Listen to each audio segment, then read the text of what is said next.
शक्ति summits, conversations and connections, संवाद, बदलाव और प्रगति, एक नई ऊर्जा, दिशा और नई उम्मीद, बदलती कहानियां, बदलती सोच। Welcome back to another episode of Shakti summits. और आज आपका 40s की दुनिया में स्वागत है। आपको याद होगा पिछली बार हमने 30s के डेकेड के बारे में बात करी थी। तो आज चलते हैं 40s के डेकेड में, जहां बॉडी बोलती है स्लो डाउन, बॉस के ईमेल्स बोलते हैं स्पीड अप, और घर में बच्चे और पेरेंट्स दोनों बोलते हैं कि हमें तुम्हारी बहुत जरूरत है। सच में दीपिका, बड़ी अजीब स्टेज होती है 40s की, जहां हमने ऑलमोस्ट हाफ लाइफ जी ली होती है, लेकिन अपना यूजर मैनुअल का पता नहीं होता है। तो फुल टाइम यूजर मैनुअल आया नहीं है, हाफ लाइफ निकल गई है। उफ। हाँ, सच में मोनिका, एक जैसे कि ट्रांजिशन की स्टेज होती है। और 30s में इतना बिजी रहने के बाद बच्चे थोड़े थोड़े बड़े हो गए हैं, और हम इतने अपने होम में, काम में इतने ज्यादा जुट जाते हैं कि 40s में आते आते एक रियलाइजेशन होने लगता है कि अगर अब 40s में हमने खुद की तरफ ध्यान नहीं दिया तो बर्नआउट का डोरबेल बजने ही वाला है। बिल्कुल और नीति। दीपिका, 40s में हेल्थ इश्यूज बहुत आगे आ जाते हैं, इजंट इट? बिल्कुल आप ठीक कह रहे हो नीति, क्योंकि 40s में हेल्थ का जो है आपको थोड़ा थोड़ा दिखने लगता है। 30s में आप अपने बॉडी को, चाहे बाहर खाना हो, चाहे आपके लाइफस्टाइल डिफरेंट हो, मतलब काफी आप इधर उधर कर लेते हो।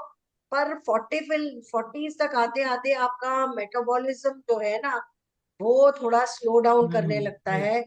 और मुझे तो कई बार ऐसा लगता था, मैं अगर अपनी बात कहूँ, कि 30s में मैं जो भी खाती थी, जंक फूड खाती थी, और कभी सोचती नहीं थी कि मैंने क्या खाया। 40s में आते ही जैसे ओवरनाइट ऐसा लगा जैसे वेट एकदम से बढ़ गया, कि रात में सोए थे तो ठीक थे, और 40s में एकदम से वेट बढ़ गया। और मेटाबॉलिज्म लगा जैसे कि कहीं तो भाग गया, जैसे लड़की देखने के बाद ना रिश्तेदार के उल्टे पैर दौड़ जाते हैं। बिल्कुल ऐसा ही लगा मुझे, ऐसा मेरे मेटाबॉलिज्म के साथ हो गया। बिल्कुल सही बात है। हाँ। और ऊपर से इसके बाद जब वेट गेन होता है तो नी पेन और उसके अलावा ब्रेन फॉग, वो बन जाते हैं रेगुलर गेस्ट। और ये हाँ। 40s का टाइम होता है पेरीमेनोपॉज के किक इन करने का। वो हम्म। साइलेंट मूडी विजिटर आरएसवीपी के ये बिना पधार जाता है। तो मोनिका, आपने बात की पेरी मेनोपॉज की। इस ये जैसे हमारा लाइफ का ट्रांजिशन हो रहा होता है, तो perimenopause is also part of this transition. इसमें हमारे हार्मोन्स तो बाय गॉड बॉडी में क्या आपस में लड़ाई झगड़ा करते हुए पूरा बॉडी को बड़े अजीब से सिम्टम्स दिखाते हैं। आई एम श्योर बहुत सी लेडीज ने एक्सपीरियंस किया होगा, जैसे कि नाइट स्वेट्स, मूड स्विंग्स होने लगते हैं, पीरियड्स कभी कभी इरेगुलर होने लगते हैं। तो ये सब रियल हैं। और सम लेडीज, कुछ औरतें इनको रिकग्नाइज नहीं कर पाती हैं या इग्नोर करती हैं, सोचती हैं कि it is a part of ageing, और ये नॉर्मल चीज है, ये अपने आप ही ठीक हो जाएगी। बट ये समझना जरूरी है कि पेरी मेनोपॉज में एंटर करते हुए आपको कुछ कॉन्शियस चेंजेस करने पड़ेंगे अपनी हेल्थ के लिए, और अपनी सेल्फ केयर को इग्नोर बिल्कुल ना करें। बिल्कुल। दीपिका जो बात कह रही थी ना कि वेट गेन अचानक से बर्थडे से एक दिन पहले हम्म। कम वेट था, बर्थडे के अगले दिन बाद वेट बढ़ जाता है। तो पेरीमेनोपॉज में जो हार्मोनल फ्लक्चुएशंस हैं उनका वेट मैनेजमेंट के साथ भी कनेक्शन है, और बाकी हेल्थ का भी। कुछ लोगों को डायबिटिक वो भी शुरू हो जाता है। तो आप नीति बिल्कुल सही बात कह रही हैं कि इस समय अपनी हेल्थ के हर छोटे छोटे सिम्टम को बहुत अलर्ट होके ऑब्जर्व करना बहुत जरूरी है, और उस पर एक्ट करना। तो 40s में हेल्थ का मतलब ही है प्रोएक्टिव करना, ये नहीं कि इग्नोर कर दो मोनिका या इसमें, पैनिक में आ जाओ। हाँ, ना पैनिक करो ना इग्नोर करो, प्रोएक्टिवली उस पे एक्ट करो। और मैं इसका एक रीजन, नीति आपने बोला था कि कुछ लेडीज इग्नोर करती हैं। मैं कहूंगी 90% लेडीज इग्नोर, क्योंकि हमारे सामने, एटलीस्ट हमारी एज ग्रुप राइट। में सामने एग्जाम्पल होता है हमारी अपनी मदर्स का। तो उनके पास ऑप्शन नहीं था, या उनको किसी ने नहीं बताया था, तो हमने उनको एज करते देखा। वो कभी गायनेक विजिट पे नहीं गए, या वो कभी डॉक्टर्स के पास अपनी इन सब प्रॉब्लम्स के लिए नहीं गए। तो हम भी कभी नहीं, हमने सोचा कि इस बारे में कुछ करें। बट अगर इन सब चीजों का समय रहते ही बहुत सारे ऐसी थेरेपीज आ गई हैं जो आपके ये सब सिम्टम्स कम कर सकती हैं और आपको बेटर लाइफस्टाइल जीने में हेल्प कर सकती हैं। तो स्वेट करो या रिग्रेट करो, चॉइस आपकी है। बी अवेयर, अपने आप को एजुकेट करें उन चेंजेस के बारे में, और उनके साथ डील करना सीखें। बिकॉज अगर आपके बॉडी चेंजेस से deal much better life even during this transitional phase. सही और बात है। कभी और भी, हाँ, सॉरी, और अपनी शक्ति को छोड़े ना। रिमेम्बर यू आर शक्ति, you can deal with anything. बिल्कुल पूरे 20-25 साल का पीरियड होता है ये पेरीमेनोपॉज, मेनोपॉज, पोस्ट मेनोपॉज। तो आप 20-25 साल तक अपने आप को आपको मैनेज करना है, तो अच्छी आदतें तो 40s में ही डालनी पड़ेंगी उसको लेकर। और अगर 40s में अगर अपना ध्यान नहीं रखोगे तो 60s में जाके बहुत 50s और ज्यादा दिक्कतें 60s में आएंगी। बिल्कुल। 50s और बिकॉज 60s में इस टाइम, ऑस्टियोपोरोसिस, हड्डियां हाँ, टूटेंगी आपकी। या आपको ये दुखेगा वो दुखेगा, ये जो मस्कुलोस्केलेटल इश्यूज होते हैं वो होंगे। आपका वेट गेन, एक वेट मैनेजमेंट तो एक एस्थेटिक्स की बात है, पर आपकी लाइफस्टाइल कॉम्प्रोमाइज हो जाएगा अगर आपने 40s में अपने हॉर्मोन्स को कंट्रोल नहीं किया तो। हेल्थ के बाद बात करते हैं फाइनेंसिस की। तो फाइनेंसिस हमने 30s में भी बोला था कि मनी को प्लान करना सीखें, फाइनेंशियल प्लानिंग करें, और सेविंग पे ध्यान के साथ साथ इन्वेस्टमेंट पे भी ध्यान दें। तो 40s में हमारे फाइनेंसिस का क्या स्टेटस होता है, मोनिका? फाइनेंसिस जैसे हेल्थ का है ना इन्वेस्टमेंट, तो हम्म। वैसे ही फाइनेंसिस का भी है। उसमें भी 40s में उस पर भी अलर्ट निगाह रखना और उस पे इन्वेस्ट करना। तो जब ईएमआई और एसआईपी दोनों ही देने हो रहे होते हैं आपको फाइनेंसिस में 40s में, तो बड़ा लोड होता है फाइनेंसिस पे। तो इस समय पैसे को रेस्पेक्ट करना, इसको फॉर ग्रांटेड ना लेना बहुत ज्यादा जरूरी है राइट। 40s में। तो इसके लिए मुझे लगता है कि राइट बजट दीपिका? बनाना जो है ना, वो बहुत ही इम्पोर्टेंट है। ये वो टाइम है जब आपके बच्चे बड़े हो गए होते हैं, उनकी अपनी डिमांड्स होती है, उनके ऊपर भी पीयर प्रेशर होता है, और उनके हॉलीडेज हो, चाहे स्कूल के खर्चे हो, और उनका पर्सनल एक्सपेंसेस है, हॉबीज हैं, क्लासेस हैं, उन सब में आपका खर्चा जो है हमेशा बढ़ जाता है। तो बजट बनाना भी आपका, जैसे मोनिका ने बोला कि हेल्थ की तरह इम्पोर्टेंट है। Yes, this should become a ritual, wellness ritual है, वैसे ही आपका एक बजट बनाना भी एक रिचुअल हो जाना चाहिए। और अगर आपका मनी का माइंडसेट अगर क्लटर्ड है, तो हमेशा आपका स्ट्रेस लेवल हाई रहेगा, जो अगेन आपकी हेल्थ के साथ इंटरफेयर करेगा। तो ये जो है आपको अपना बजट का माइंडसेट, उसको बिल्कुल ही जैसे सेल होती है ना, आपका माइंडसेट अलर्ट हो जाता है बिल्कुल ही उसी तरह हम्म। इसको भी आपको जो है सेल अलर्ट मोड में लाना पड़ेगा। दीपिका, आपकी बड़ी मजेदार बात लगी मुझे कि जैसे हेल्थ इज वेल्थ, वैसे वेल्थ भी हेल्थ है। सो वेल्थ ही वो है, राइट। वो वाइस कनेक्शन। वर्सा। बिल्कुल। हाँ तो मैं तो एक स्टेज आगे ले जाऊंगी इस बात को। जैसे आपने कहा दीपिका, एक जैसे अलर्ट होना चाहिए माइंड में, मैं तो ये भी कहूंगी कि 40s इज अ स्टेज जहाँ शायद आप अपने करियर के पीक की तरफ पहुंचने वाले होते हैं। जैसे you are earning your best, आपके प्रमोशंस हो गए होते हैं, you are at a very good position with your own money apart from the collective family money. तो ये एक बिल्कुल सही टाइम है जहां as a shakti you should take charge of your own money. और do not hesitate to talk about money. अपने आप को एजुकेट करिए, फाइनेंशियल एडवाइजर से बात करिए, और आपके फैमिली में अपने हस्बैंड से, आपके कोई अगर रिश्तेदार हैं जो सीए हैं, उनसे बात करके अपने पैसे को समझिए कि मैं इसको कैसे और इन्वेस्ट कर सकती हूँ, कैसे ग्रो कर सकती हूँ।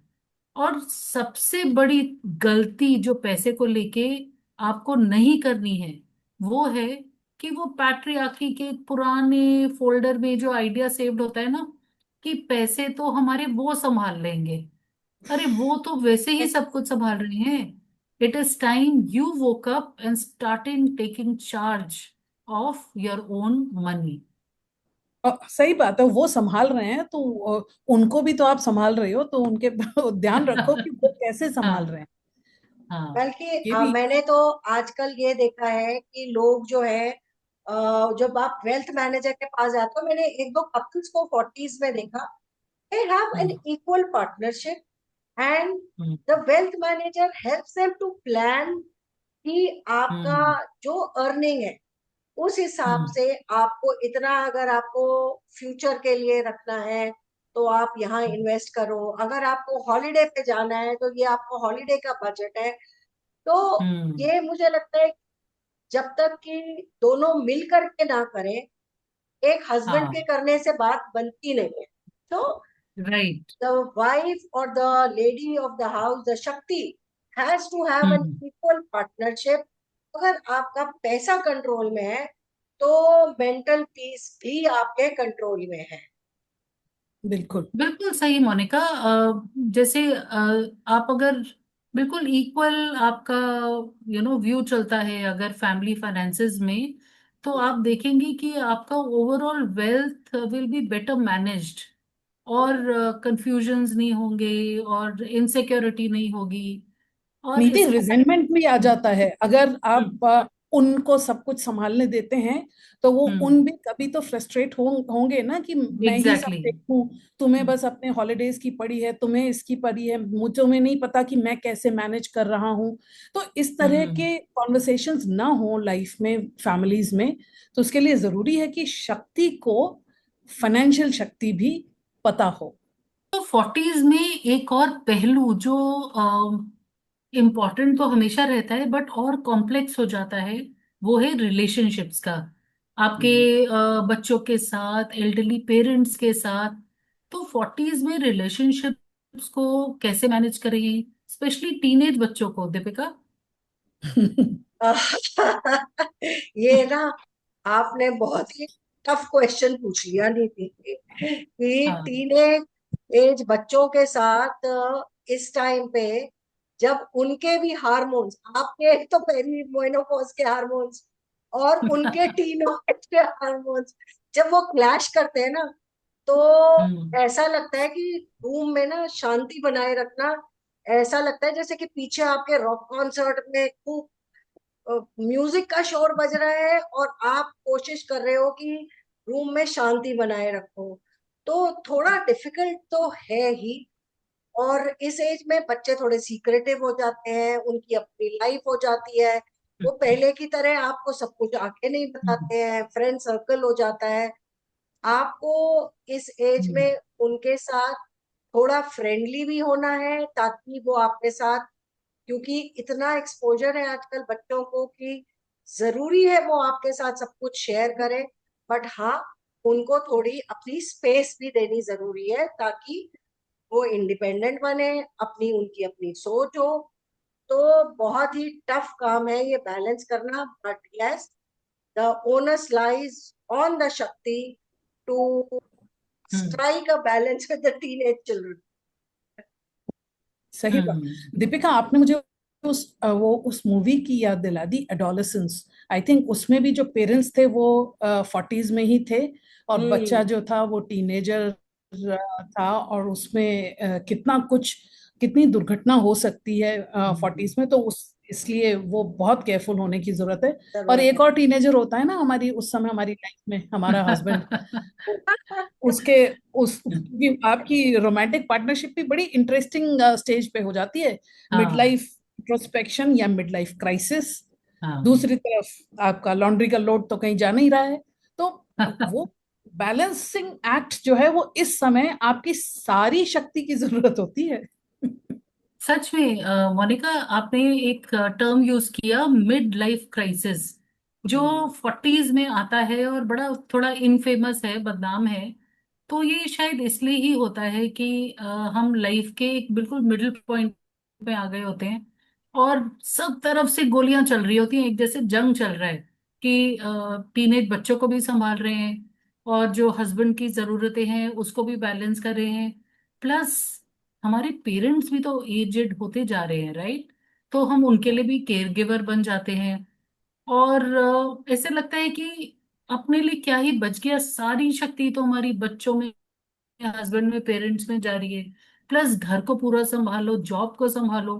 तो ऐसे लगता है कि सारी जनरेशन्स के बीच में हमारा सैंडविच बनता जा रहा है। But this is where your shakti plays a role, isn't it? तो बनी रहिए मैदान में, you will be able to cross this phase also. बिल्कुल याद रखिए कि अपने आप self love and the feeling of love for the others around you, वो हाँ। वो डिक्टेट करे आपके सारे एक्शंस को। ड्रामा कम, हम्म बैंडविड्थ ज्यादा, हम्म इसी से और आएगा। बिल्कुल, और टीनेजर्स के साथ जो की है वो है पेशेंस। और hmm it is like gardening a cactus. बहुत ज्यादा प्यार और बहुत ज्यादा उनको स्मॉदर मत करिए अपने प्यार से। हाँ उनको थोड़ी स्पेस दीजिए। जैसे कैक्टस को ज्यादा पानी दे देते हैं तो वो मर जाता है, उतने पानी की जरूरत ही नहीं है। अब वो अपने इंडिपेंडेंट हो रहे हैं, उनकी अपनी सोच डेवलप हो रही है, तो हम्म सुपरविजन रखिए। और एक हमने पेरेंटिंग पे याद है नीति एंड मोनिका, हमने एक हम्म, पॉडकास्ट किया था जिसमें डिफरेंट काइंड ऑफ पेरेंटिंग था, हेलीकॉप्टर पेरेंटिंग, और एक था हाँ अ, हाँ, जो गाइड राइट। करने वाला पेरेंट है, जो देख रहा है सबको, जहां जरूरत लगती है वहां पे गाइड करिए, जहां वो आपको लगता है कि इंडिपेंडेंटली काम कर सकते हैं वो स्पेस दीजिए। तो पेशेंस एंड थोड़ा लव बिल्कुल जरूरी है, बच्चों को थोड़ी सुपरविजन जरूरी है, but give them space also. हाँ, और जहाँ तक अपने पार्टनर का सवाल है, पेरेंट्स का ध्यान रखने का सवाल है, तो मैं ये कहूंगी कि don't let the situation overwhelm you. और ये जरूरी नहीं है कि आप अपनी सारी शक्ति पार्टनर को या पेरेंट्स में लगा दें या बच्चों में लगा दें, और जैसे ना, you don't have to set yourself on fire. थोड़ा सा सेंसिबली काम होकर एक बैलेंस बनाएं, और अपने आप को भी खुश रखें, दूसरों को भी खुश रखें। तो 40s में मुझे एक और बात का ध्यान आता है कि टाइम के साथ साथ जो स्किल्स होते हैं वो हमें अपग्रेड करने पड़ते हैं। और 40s में आते आते ऐसा लगता है कि क्या कुछ ऐसी नई चीजें हैं जो हमें सीखनी जरूरी है। What about the learning process in the 40s, Monika? नीति, मुझे याद है 40s में मैं हर दूसरे हफ्ते एक नया कोर्स साइन अप कर लेती थी। डिग्रीज नहीं चेज कर रही थी मैं, but it made me feel alive inside. और जो भी जंग लग गया था मेरी स्किल सेट्स को, मेरी नॉलेज को, मेरे प्रोसेसेस को, सिस्टम्स को, उन सब को मैंने मांझ कर चमका कर वाओ, वापस रेलेवेंट बना लिया. And that wonderful. Is how I really feel proud of myself for taking charge of my learning in the 40s, and everyone should do that. हम्म। बिल्कुल, मुझे लगता है कि जब मैं स्कूल में थी और या जब मैं कॉलेज में आई तब मुझे लगता था कि एडल्ट होने का सबसे बड़ा एडवांटेज ये होगा कि मुझे पढ़ना नहीं पड़ेगा, मैंने पढ़ाई खत्म कर ली। और अब मैं मतलब एडल्ट लाइफ में ऑफिस जाओ और घर आओ और बस अपना मस्ती है। पर होमवर्क से डर लगता था, टेस्ट से डर लगता था। पर 40s में जो है, learning is a rebellion and a revolution that makes us invest in ourselves, because ये इन्वेस्टमेंट तो सच ऐसी है में जो आपका लाइफ लॉन्ग आपके साथ रहने वाली है, आपको मेंटली अलर्ट रखने वाली है, आपका स्किल सेट इंप्रूव करने वाली है। सो invest in any course that you like to do or a skill that you want to explore. This is the time. सच में लाइक 40s में मैं समझती हूँ learning is not a luxury, ये एक जरूरत है to keep yourself updated with the changing times. आपको नए स्किल सीखने जरूरी हैं बिकॉज उससे आपकी एक नई सोच डेवलप होती है। आप एक तरह से एक नई दुनिया में एंटर कर रहे होते हैं। So you have to keep upgrading yourself with the times और द पीपल अराउंड यू। और इस तरह से मैं कहूँगी लर्निंग एक तरह का इमोशनल इंश्योरेंस है, जो आपको कॉन्फिडेंट बनाता है, it keeps you updated. So one must invest in new learning and learning new skills in the 40s. और True. नीति, मुझे तो लगता है कि आजकल जिस हिसाब से टेक्नोलॉजी तरक्की कर रही है, जो नई चीजें आ रही हैं, उसमें जो है आपको बहुत ज्यादा जरूरी होता है कि अनलर्न करो, रीलर्न करो और उसके बाद शाइन करो। सही बात Right. है. और दीपिका, इस तरह से अपने आप को क्यूरियस बनाए रहने से ना रिंकल्स भी नहीं आते हैं. एक जगह जम जाओ, स्टैग्नेट हो जाओ, तो आप जल्दी बुढ़े होते हो, जल्दी आपकी एज आपको ओवर पार कर लेती है. और ये लर्निंग सिर्फ is staying young. Not just skin, आप I am getting that skin और उसकी बात मेंटल. नहीं हो रही है, मेंटल रिकल्स की भी बात हो रही है यहाँ पे। हाँ, मैंने तो जानबूझकर थोड़ा एम्बिगुअस रखा यस उसको, यस ताकि यस। इसी बहाने लोग पढ़ते रहे. तो जैसे हम एजिंग स्किन पे तरह तरह के सेरम्स लगाते हैं ग्लो करने के लिए, तो मैं कहूंगी कि मेंटली अगर हमें ग्रो करना है तो नॉलेज को एनहांस करना और नई चीजें सीखना, नए स्किल्स एक्वायर करना, ये आपका mental mid life glow up serum हो। तो 30s में हमने बात की थी एक और बहुत इंपॉर्टेंट एस्पेक्ट पे, वो था सेल्फ लव। और सिर्फ सेल्फ लव नहीं, रेडिकल सेल्फ लव। तो दीपिका, 40s में रेडिकल सेल्फ लव का क्या मतलब हुआ? आ इसमें मतलब स्किन केयर और फिजिकल हेल्थ तो इंक्लूडेड है ही है। सबसे ज्यादा जरूरी है इमोशनल केयर, जो हम्म। आपको अपनी करनी है। दैट व्हाट बिल्कुल. I think is a requirement in the 40s। हम्म। मुझे तो 40s में गिल्ट फ्री नैप्स लेना आ गया था. और सबसे बढ़िया जो स्किल मुझे मैंने 40s में यूज की, वो थी ना कहना. ये ना हम्म। हो पाएगा, मैंने ये नहीं करना, मुझे यहाँ नहीं जाना, मुझे इससे नहीं मिलना. नहीं, बहुत ही सुंदर शब्द 40s का बेस्ट फ्रेंड.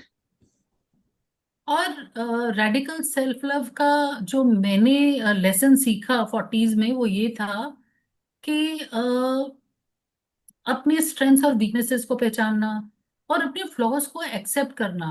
मतलब जिंदगी की गाड़ी में हमें अपने फ्लॉज भी साथ लेके चलने हैं, बट उनको अपने साथ आगे नहीं बिठाना है, पीछे बिठाना है और स्टेयरिंग फर्मली अपने हाथ में रखकर आगे बढ़ते जाना है। बहुत ही बढ़िया। तो self love starts with self talk, make it kind, not cruel. Hmm. And उस काइंडनेस का सबसे इम्पोर्टेंट पार्ट है ना कहना। ना जो है वो अपने आप में कंप्लीट सेंटेंस है, कोई एक्सप्लेनेशन की जरूरत नहीं है, नॉनसेंस पे फुल स्टॉप लगाता है। और उस काइंडनेस का ये भी मतलब है मोनिका कि सिर्फ अपनी नेगेटिव सेल्फ टॉक को रोकना नहीं है, बट अपनी तारीफ भी करना है। तो ये भी it is a form of emotional fitness, isn't it? बिल्कुल। तो ये थी 40s की कहानी, थोड़ी हार्मोनल, थोड़ी होपफुल और पूरी शक्ति से भरी। स्ट्रक्चर बनाओ अपनी शक्ति का, शक्ति के सिस्टम्स लगाओ और अपनी दुनिया खुद डिजाइन करो। अपनी माइंड का मैप क्लीन करो, और क्योंकि जो हम बिलीव करते हैं वो ही हम बन जाते हैं। दिस इज शक्ति समिट्स। 40s में भी फैबुलस। And always shining.